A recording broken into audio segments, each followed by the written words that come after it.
انا للہ و انا الیہ راجعون۔ رہبر معظم انقلاب اسلامی ایران، مرجع جہان تشیع، حضرت آیت اللہ العظمہ سید علی حسینی خامنائی قدس سر الشریف کی شہادت کی دل خراش خبر نے تمام فرزندان انقلاب، عالم اسلام اور بالخصوص شیعان علی علیہ السلام کو سوگوار کر دیا ہے۔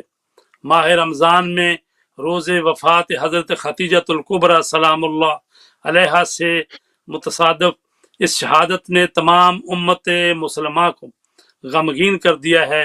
ہم سب سے پہلے حضرت بقیت اللہ العظم ارواحنا لہ الفدا کی بارگاہ اقدس میں تسلیت عرض کرتے ہیں، اور اس کے بعد تمام مراجع عظام بالخصوص حضرت آغا کے خانوادہ محترم اور مومنین کرام کی خدمت میں تعزیت پیش کرتے ہیں۔ رہبر شہید آیت اللہ العظمہ سید علی حسینی خامنائی کی شہادت سے علمی و عملی اور سیاسی میدان میں جو خلا پیدا ہوا ہے وہ کبھی پر نہیں کیا جا سکتا۔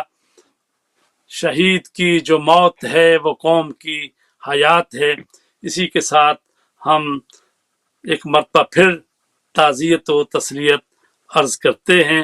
اللہ تبارک تعالیٰ سے دعا کرتے ہیں کہ شہید بزرگوار کو اپنے جد کے ساتھ محشور فرمائے۔